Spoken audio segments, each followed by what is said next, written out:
संध्या हो गई थी। म्यूनिसिपैलिटी के अहाते में सन्नाटा छा गया था। कर्मचारी एक एक करके जा रहे थे। मेहतर कमरों में झाड़ू लगा रहा था। चपरासियों ने भी जूते पहनना शुरू कर दिया था। खोचे वाले दिन भर की बिक्री के पैसे गिन रहे थे, पर रमानाथ अपनी कुर्सी पर बैठा रजिस्टर लिख रहा था। आज भी वह प्रातःकाल आया था, पर आज भी कोई बड़ा शिकार न फंसा। वही 10 रुपए मिलकर रह गए। अब अपनी आबरू बचाने का उसके पास और क्या उपाय था। रमा ने रतन को झांसा देने की ठान ली। वह खूब जानता था कि रतन की यह अधीरता केवल इसलिए है कि शायद उसके रुपए मैंने खर्च कर दिए। अगर उसे मालूम हो जाए कि उसके रुपए तत्काल मिल सकते हैं, तो वह शांत हो जाएगी।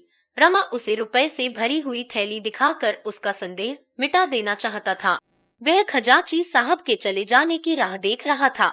उसने आज जानबूझकर देर की थी। आज की आमदनी के 800 रुपए उसके पास थे। इसे वह अपने घर ले जाना चाहता था। खजांची ठीक 4 बजे उठा।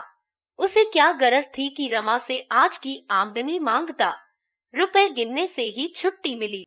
दिन भर वही लिखते लिखते और रुपए गिनते गिनते बेचारे की कमर दुख रही थी।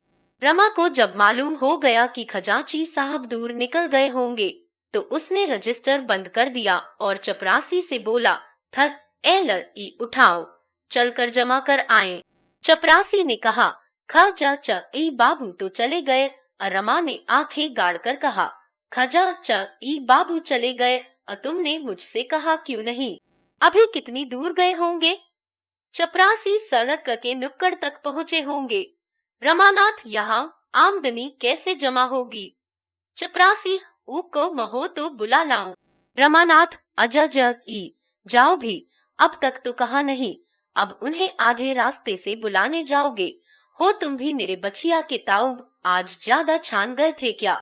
खैर, रुपए इसी दराज में रखे रहेंगे, तुम्हारी जिम्मेदारी रहेगी। चपरासी बाबू साहब, मैं यहाँ रुपया नहीं रखने दूंगा। सब घड़ी बराबर नहीं जाती। कहीं रुपए उठ जाएं तो मैं बेगुनाह मारा जाऊं। सुभीते का ताला भी तो नहीं है यहाँ। रमानाथ, तब वो फिर ये रुपए कहाँ रखूं? चपरासी, हऊ रख, अपने साथ लेते जाए। रमा तो यह चाहता ही था। एक इक्का मंगवाया, उस पर रुपयों की थैली रखी और घर चला। सोचता जाता था कि अगर रतन भभकी में आ गई तो क्या पूछना, कह दूंगा। 2 ही 4 दिन की कसर है। रुपए सामने देखकर उसे तसल्ली हो जाएगी। जालपा ने थैली देखकर पूछा, क्या कंगन ना मिला? रमानाथ, अभय तैयार नहीं था। मैंने समझा रुपए लेता चलूं, जिसमें उन्हें तस्कीन हो जाए। जालपा, करिया कहा सर्राफ ने। रमानाथ कहा, आ क्या आजकल करता है? अभी रतन देवी आई नहीं। जालपा, आतर ही होगी, उसे चैन कहा। जब चिराग जले तक रतन न आई तो रमा ने समझा अब न आएगी। रुपए अलमारी में रख दिए और घूमने चल दिया। अभी उसे गए 10 मिनट भी न हुए होंगे कि रतन आ पहुंची और आते ही आते बोली, कंगन तो आ गए होंगे। जालपा, हाँ आ गए हैं, पहन लो। बेचारे कई दफा सर्राफ के पास गए, अभागा देता ही नहीं, हीले हवाले करता है। रतन का ऐसा सर्राफ है कि इतने दिन से हीले हवाले कर रहा है। मैं जानती कि रुपए झमेले में पड़ जाएंगे तो देती ही क्यों। न रुपए मिलते हैं, न कंगन मिलता है। रतन ने यह बात कुछ ऐसे अविश्वास के भाव से कही कि जालपा जल उठी। गर्व से बोली, आपके रुपए रखे हुए हैं, जब चाहिए ले जाइए। अपने बस की बात तो है नहीं। आखिर जब सर्राफ देगा तभी तो लाएंगे। रतन कुछ वादा करता है, कब तक देगा? जालपा, उस सकल वादों का क्या ठीक, सैकड़ों वादे तो कर चुका है। रतन तो इसके मानी यह है कि अब वह चीज न बनाएगा। जालपा, जब चाहे समझ लो। रतन तो मेरे रुपए ही दे दो, बाज आई ऐसे कंगन से। जालपा झमक कर उठी, अलमारी से थैली निकाली और रतन के सामने पटक कर बोली, यह आपके रुपए रखे हैं, ले जाइए। वास्तव में रतन की अधीरता का कारण वही था जो रमा ने समझा था। उसे भ्रम हो रहा था कि इन लोगों ने मेरे रुपए खर्च कर डाले, इसीलिए वह बार बार कंगन का तकाजा करती थी। रुपए देखकर उसका भ्रम शांत हो गया। कुछ लज्जित होकर बोली, अगर 2-4 दिन में देने का वादा करता हो तो रुपए रहने दो। जालपा, मुझे तो आशा नहीं है कि इतनी जल्द दे दे। जब चीज तैयार हो जाएगी तो रुपए मांग लिए जाएंगे। रतन, कल या जाने उस वक्त मेरे पास रुपए रहे या न रहे। रुपए आते तो दिखाई देते हैं, जाते नहीं दिखाई देते। न जाने किस तरह उड़ जाते हैं। अपने ही पास रख लो तो क्या बुरा। जालपा, तब यहाँ भी तो वही हाल है। फिर पराई रकम घर में रखना जोखिम की बात भी तो है। कोई गोलमाल हो जाए तो व्यर्थ का दंड देना पड़े। मेरे ब्याह के चौथे ही दिन मेरे सारे गहने चोरी चले गए। हम लोग जागते ही रहे, पर न जाने कब आंख लग गई और चोरों ने अपना काम कर लिया। 10,000 की चपत पड़ गई। कहीं वही दुर्घटना फिर हो जाए तो कहीं के न रहे। रतन, अच्छा छठ बात है, मैं रुपए लिए जाती हूँ, मगर देखना निश्चिंत न हो जाना। बाबूजी से कह देना सर्राफ का पिंड न छोड़े। रतन चली गई। जालपा खुश थी कि सिर से बोझ टला। बहुधा हमारे जीवन पर उन्हीं के हाथों कठोरतम आघात होता है जो हमारे सच्चे हितैषी होते हैं। रमा कोई 9 बजे घूमकर लौटा। जालपा रसोई बना रही थी। उसे देखते ही बोली, रतन आई थी, मैंने उसके सब रुपए दे दिए। रमा के पैरों के नीचे से मिट्टी खिसक गई। आंखें फैलकर माथे पर जा पहुंची। घबराकर बोला, क्या कहा? रतन को रुपए दे दिए। तुमसे किसने कहा था कि उसे रुपए दे देना? जालपा, ऊसर के रुपए तो तुमने लाकर रखे थे। तुम खुद उसका इंतजार करते रहे। तुम्हारे जाते ही वह आई और कंगन मांगने लगी। मैंने झल्लाकर उसके रुपए फेंक दिए। रमा के पैरों के नीचे से मिट्टी खिसक गई। आंखें फैलकर माथे पर जा पहुंची। घबराकर बोला, क्या कहा? रतन को रुपए दे दिए। तुमसे किसने कहा था कि उसे रुपए दे देना? जालपा, ऊसर की के रुपए तो तुमने लाकर रखे थे। तुम खुद उसका इंतजार करते रहे। तुम्हारे जाते ही वह आई और कंगन मांगने लगी। मैंने झल्लाकर उसके रुपए फेंक दिए।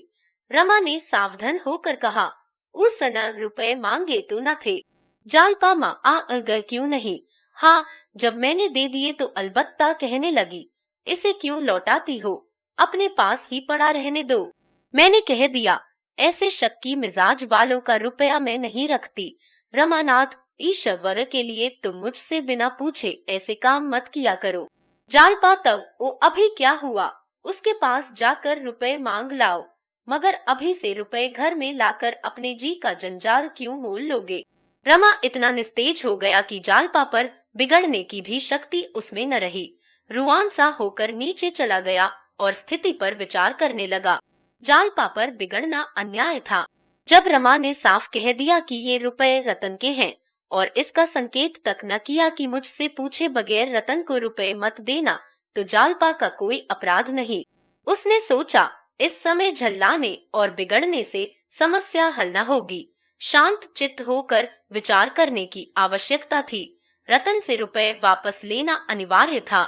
जिस समय वह यहाँ आए है, अगर मैं खुद मौजूद होता तो कितनी खूबसूरती से सारी मुश्किल आसान हो जाती।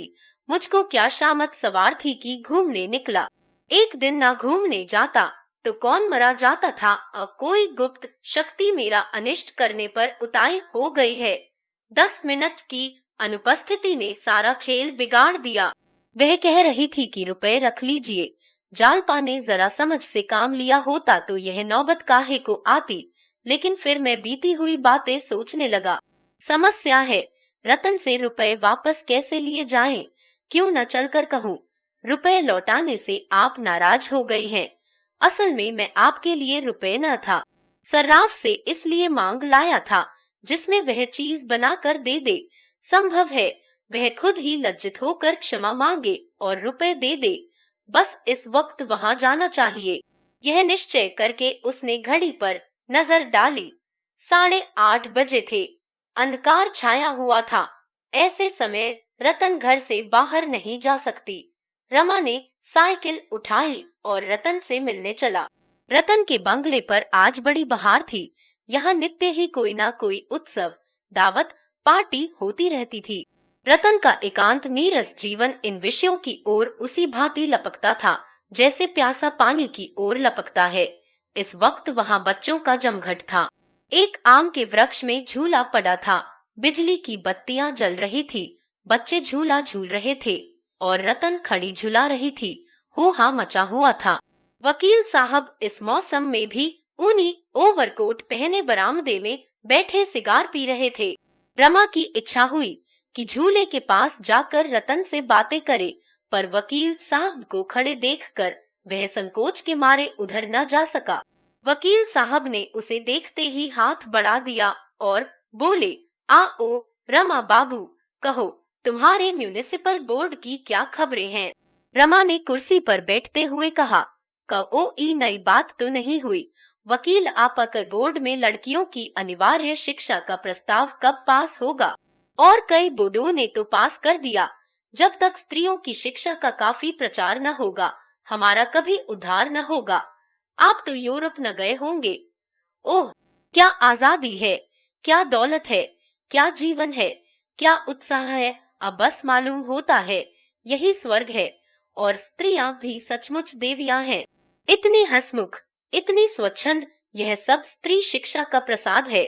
रमा ने समाचार पत्रों में इन देशों का जो थोड़ा बहुत हाल पढ़ा था, उसके आधार पर बोला, वहाँ स्त्रियों का आचरण तो बहुत अच्छा नहीं है। वकील ना और ना सर ए स अ अपने अपने देश की प्रथा है। आप एक युवती को किसी युवक के साथ एकांत में विचरते देखकर दांतों तले उंगली दबाते हैं। आपका अंतःकरण इतना मलिन हो गया है कि स्त्री पुरुष को एक जगह देखकर आप संदेह किए बिना रह ही नहीं सकते। पर जहाँ लड़के और लड़कियाँ एक साथ शिक्षा पाते हैं, वहाँ यह जाति भेद बहुत महत्व की वस्तु नहीं रह जाती।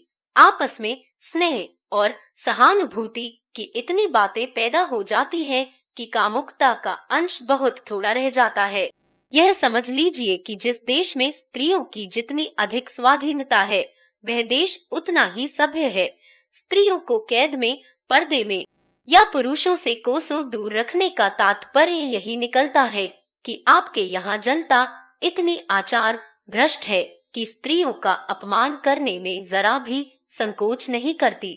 युवकों के लिए राजनीति, धर्म, ललित कला, साहित्य, दर्शन, इतिहास, विज्ञान और हजारों ही ऐसे विषय हैं जिनके आधार पर वे युवतियों से गहरी दोस्ती पैदा कर सकते हैं। कामलिप्सा उन देशों के लिए आकर्षण का प्रधान विषय है जहां लोगों की मनोवृत्तियां संकुचित रहती हैं। मैं साल भर यूरोप और अमेरिका में रह चुका हूँ। कितनी ही सुंदरियों के साथ मेरी दोस्ती थी। उनके साथ खेला हूँ, नाचा भी हूँ, पर कभी मुंह से ऐसा शब्द न निकलता था जिसे सुनकर किसी युवती को लज्जा से सिर झुकाना पड़े। और फिर अच्छे और बुरे कहा नहीं है। रमा को इस समय इन बातों में कोई आनंद न आया। वह तो इस समय दूसरी ही चिंता में मग्न था। वकील साहब ने फिर कहा, जब तक हम स्त्री पुरुषों को अबाध रूप से अपना अपना मानसिक विकास न करने देंगे, हम अवनति की ओर खिसकते चले जाएंगे। बंधनों से समाज का पैर न बांधिए, उसके गले में कैदी की जंजीर न डालिए। विधवा विवाह का प्रचार कीजिए, खूब जोरों से कीजिए। लेकिन यह बात मेरी समझ में नहीं आती कि जब कोई अधेड़ आदमी किसी युवती से ब्याह कर लेता है तो क्यों अखबारों में इतना कोहराम मच जाता है। यूरोप में 80 बरस के बूढ़े युवतियों से ब्याह करते हैं। 70 वर्ष की वृद्धाएं युवकों से विवाह करती हैं। कोई कुछ नहीं कहता, किसी को कानों कान खबर भी नहीं होती। हम बूढ़ों को मरने के पहले ही मार डालना चाहते हैं। हालांकि मनुष्य को कभी किसी सहगामिनी की जरूरत होती है तो वह बुढ़ापे में, जब उसे हरदम किसी अवलंब की इच्छा होती है, जब वह परमुखापेक्षी हो जाता है। रमा का ध्यान झूले की ओर था। किसी तरह रतन से दो दो बातें करने का अवसर मिले। इस समय उसकी सबसे बड़ी यही कामना थी। उसका वहां जाना शिष्टाचार के विरुद्ध था। आखिर उसने एक क्षण के बाद झूले की ओर देखकर कहा, ये इतने लड़के किधर से आ गए? वकील रतना बाई को बाल समाज से बड़ा स्नेह है। न जाने कहां कहां से इतने लड़के जमा हो जाते हैं। अगर आपको बच्चों से प्यार हो तो जाइए। अब रमा तो यह चाहता ही था। चट झूले के पास जा पहुंचा। रतन उसे देखकर मुस्कराई और बोली, न शैतानों ने मेरी नाक में दम कर रखा है। झूले से इन सबों का पेट ही नहीं भरता। आइए जरा आप भी बेगार कीजिए। मैं तो थक गई। यह कहकर वह पक्के चबूतरे पर बैठ गई। रमा झोंके देने लगा। बच्चों ने नया आदमी देखा तो सब के सब अपनी बारी के लिए उतावले होने लगे। रतन के हाथों 2 बारियां आ चुकी थी, पर यह कैसे हो सकता था कि कुछ लड़के तो तीसरी बार झूले और बाकी बैठे मुंह ताके। अब 2 उतरते तो 4 झूले पर बैठ जाते। रमा को बच्चों से नाम मात्र को भी प्रेम न था, पर इस वक्त फंस गया था। क्या करता अब? आखिर आधा घंटे की बेगार के बाद उसका जी ऊब गया। घड़ी में 9:30 बज रहे थे। मतलब की बात कैसे छेड़े। रतन तो झूले में इतनी मग्न थी मानो उसे रुपयों की सुध ही नहीं है। सहसा रतन ने झूले के पास जाकर कहा, बाबा ऊजई, मैं बैठती हूँ, मुझे झुलाइए, मगर नीचे से नहीं, झूले पर खड़े होकर पेंग मारिए। रमा बचपन ही से झूले पर बैठते डरता था। एक बार मित्रों ने जबरदस्ती झूले पर बैठा दिया तो उसे चक्कर आने लगा, पर इस अनुरोध ने उसे झूले पर आने के लिए मजबूर कर दिया। अपनी अयोग्यता कैसे प्रकट करे। रतन 2 बच्चों को लेकर बैठ गई और यह गीत गाने लगी, कदम की डरिया झूला पड़ गयो री, राधा रानी झूलन आई। रमा झूले पर खड़ा होकर पेंग मारने लगा, लेकिन उसके पांव कांप रहे थे और दिल बैठा जाता था। जब झूला ऊपर से फिरता था तो उसे ऐसा जान पड़ता था मानो कोई तरल वस्तु उसके वक्ष में चुभती चली जा रही है। और रतन लड़कियों के साथ गा रही थी, कदम की डरिया झूला पड़ गयो री, राधा रानी झूलन आई। एक क्षण के बाद रतन ने कहा, जरा और बढ़ाइए साहब, आपसे तो झूला बढ़ता ही नहीं। रमा ने लज्जित होकर और जोर लगाया पर झूला न बढ़ा। रमा के सिर में चक्कर आने लगा। रतन आप कब ओ पेंग मारना नहीं आता, कभी झूला नहीं झूले। रमा ने झिझकते हुए कहा, हाँ इधर तो वर्षों से नहीं बैठा। रतन तब ओ आप इन बच्चों को संभाल कर बैठिए, मैं आपको झुलाऊंगी। अगर उस डाल से न छूले तो कहिएगा। अब रमा के प्राण सूख गए। बोला, आज तो बहुत देर हो गई है, फिर कभी आऊंगा। रतन अजय देर हो गई है, 10 भी नहीं बजे, घबराइए नहीं, अभी बहुत रात पड़ी है, खूब झूल कर जाइएगा, कल जालपा को लाइएगा, हम दोनों झूलेंगे। रमा झूले पर से उतर आया तो उसका चेहरा सहमा हुआ था, मालूम होता था अब गिरा। वह लड़खड़ाता हुआ साइकिल की ओर चला और उस पर बैठकर तुरंत घर भागा। कुछ दूर तक उसे कुछ होश न रहा। पांव आप पैडल घुमाते जाते थे। आधी दूर जाने के बाद उसे होश आया। उसने साइकिल घुमा दी, कुछ दूर चला, फिर उतरकर सोचने लगा, आज संकोच में पड़कर कैसी बाजी हाथ से खोई। वहां से चुपचाप अपना सा मुंह लिए लौट आया। क्यों उसके मुंह से आवाज नहीं निकली। रतन कुछ हौवा तो थी नहीं जो उसे खा जाती। सहसा उसे याद आया, थैली में 800 रुपए थे। जालपा ने झुंझलाकर थैली की थैली उसके हवाले कर दी। शायद उसने भी गिना नहीं जरूर कहती, कहीं ऐसा ना हो थैली किसी को दे दे या और रुपयों में मिला दे तो गजब ही हो जाए। कहीं का न रहूं, क्यों न सी वक्त चलकर बेशी रुपए मांग लाऊं। लेकिन देर बहुत हो गई है, सवेरे फिर आना पड़ेगा। मगर यह 200 रुपए मिल भी गए तब भी तो 500 रुपयों की कमी रहेगी। उसका क्या प्रबंध होगा। ईश्वर ही बेड़ा पार लगाए तो लग सकता है। सवेरे कुछ प्रबंध न हुआ तो क्या होगा, यह सोचकर वह कांप उठा। जीवन में ऐसे अवसर भी आते हैं जब निराशा में भी हमें आशा होती है। रमा ने सोचा, एक बार फिर गंगू के पास चलूं, शायद दुकान पर मिल जाए, उसके हाथ पांव जोड़ूं, संभव है कुछ दया आ जाए। वह सर्राफे जा पहुंचा, मगर गंगू की दुकान बंद थी। वह लौटा ही था कि चरणदास आता हुआ दिखाई दिया। रमा को देखते ही बोला, आपने तो इधर का रास्ता ही छोड़ दिया, कहिए रुपए कब तक मिलेंगे। रमा ने विनम्र भाव से कहा, अब बहुत जल्द मिलेंगे भाई, देर नहीं है। देखो गंगू के रुपए चुकाए हैं, अब की तुम्हारी बारी है। चरणदास, वह सब किस्सा मालूम है। गंगू ने होशियारी से अपने रुपए न ले लिए होते तो हमारी तरह टापा करते। साल भर हो रहा है, रुपए सैकड़े का सूद भी रखिए तो 84 रुपए होते हैं। कल आकर हिसाब कर जाइए। सब नहीं तो आधा तिहाई कुछ दे दीजिए। लेते देते रहने से मालिक को ढाढ़स रहता है, कान में तेल डालकर बैठे रहने से तो उसे शंका होने लगती है कि इनकी नीयत खराब है, तो कल कब आएगा। रमानाथ भई, कल मैं रुपए लेकर तो ना आ सकूंगा, यूं जब कहो तब चला आऊं। क्यों, इस वक्त अपने सेठ जी से 400-500 रुपयों का बंदोबस्त न करा दोगे? तुम्हारी मुट्ठी भी गर्म कर दूंगा। चरणदास कहा, एक ही बात लिए फिरते हो बाबूजी, सेठ जी एक कौड़ी तो देंगे नहीं। उन्होंने यही बहुत सलूक किया कि नालिश नहीं कर दी। आपके पीछे मुझे बातें सुननी पड़ती हैं, क्या बड़े मुंशी जी से कहना पड़ेगा। रमा ने झल्ला कर कहा, तब उमा, हारा देनदार मैं हूँ, बड़े मुंशी नहीं है। मैं मर नहीं गया हूँ, घर छोड़कर भागा नहीं जाता हूँ। इतने अधीर क्यों हुए जाते हो? चरणदास सा लभर हुआ, एक कौड़ी नहीं मिली, अधीर न हो तो क्या हो, कल कम से कम 200 की गिकर कर रखिएगा। रमानाथ मथ मैं ऐना ए कह दिया, मेरे पास अभी रुपए नहीं है। चरणदास रव ओ जगठरी काट काट कर रखते हो, उस पर कहते हो रुपए नहीं है, कल रुपए जुटा रखना, कल आदमी जाएगा जरूर। रमा ने उसका कोई जवाब न दिया, आगे बढ़ा। इधर आया था कि कुछ काम निकलेगा, उल्टे तकाजा सहना पड़ा। कहीं दुष्ट सचमुच बाबूजी के पास तकाजा न भेज दे, आग ही हो जाएंगे।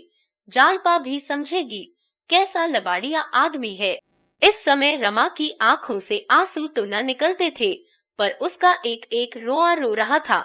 जालपा से अपनी असली हालत छिपाकर उसने कितनी भारी भूल की। वह समझदार औरत है, अगर उसे मालूम हो जाता कि मेरे घर में भूंजी भांग भी नहीं है, तो वह मुझे कभी उधार गहने न लेने देती। उसने तो कभी अपने मुंह से कुछ नहीं कहा, मैं ही अपनी शान जमाने के लिए मरा जा रहा था।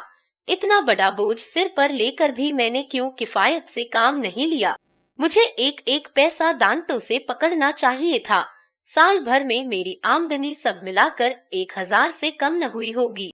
अगर किफायत से चलता तो इन दोनों महाजनों के आधे आधे रुपए जरूर अदा हो जाते, मगर यहाँ तो सिर पर शामत सवार थी। इसकी क्या जरूरत थी कि जालपा मोहल्ले भर की औरतों को जमा करके रोज सैर करने जाती। सैकड़ों रुपए तो तांगे वाला ले गया होगा, मगर यहाँ तो उस पर रोब जमाने की पड़ी हुई थी। सारा बाजार जान जाए कि लाला निरे लफंगे हैं, पर अपनी स्त्री न जानने पाए तो वाहरी बुद्धि। दरवाजे के लिए पर्दों की क्या जरूरत थी? 2 लैंप क्यों लाया?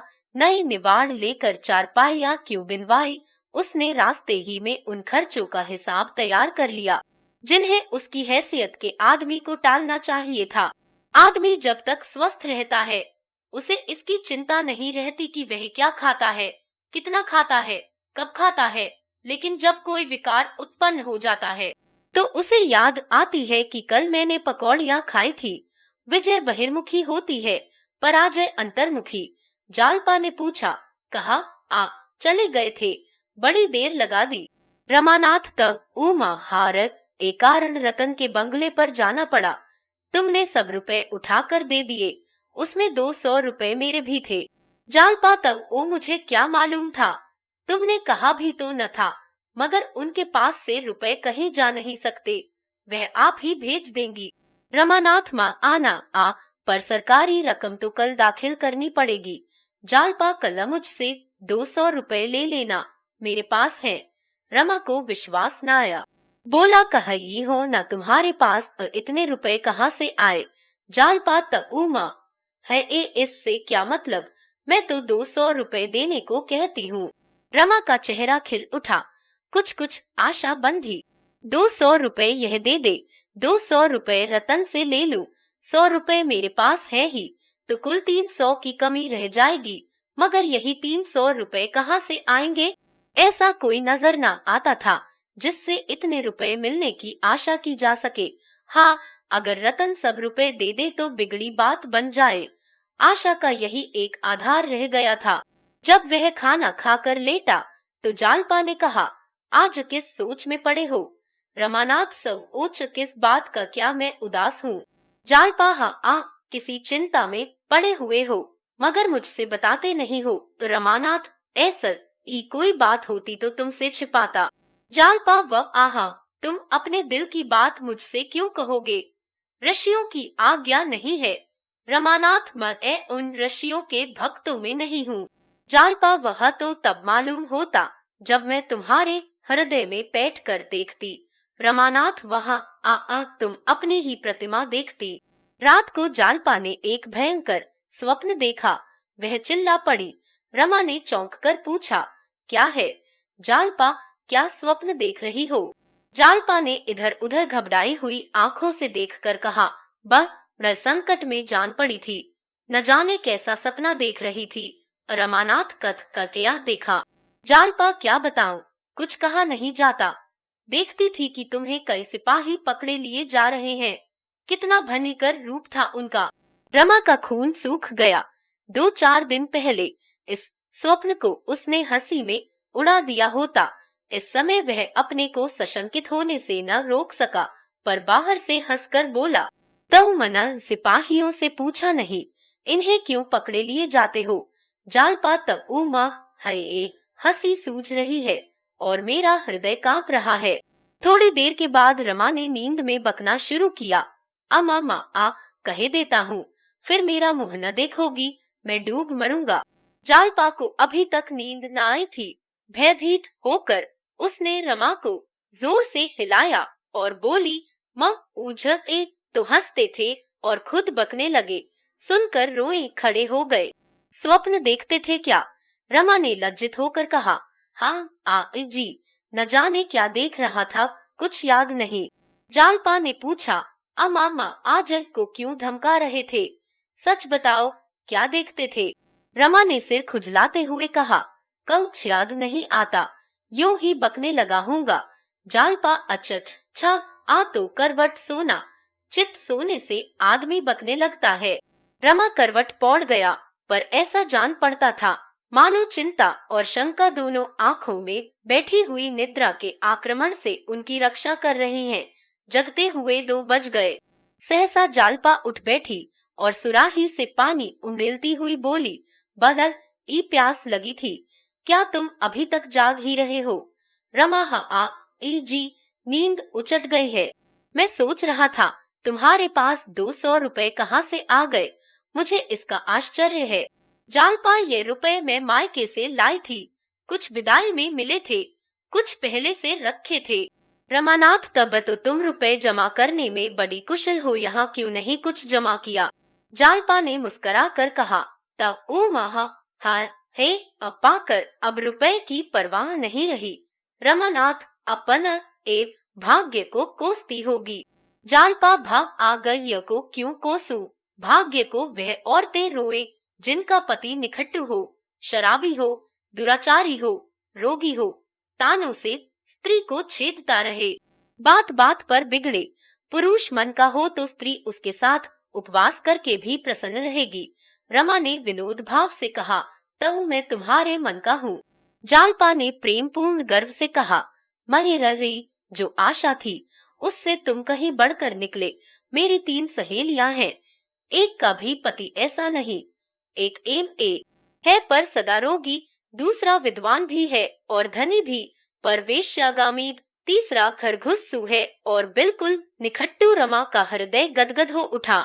ऐसी प्रेम की मूर्ति और दया की देवी के साथ उसने कितना बड़ा विश्वासघात किया। इतना दुराव रखने पर भी जब इसे मुझसे इतना प्रेम है, तो मैं अगर उससे निष्कपट होकर रहता तो मेरा जीवन कितना आनंदमय होता।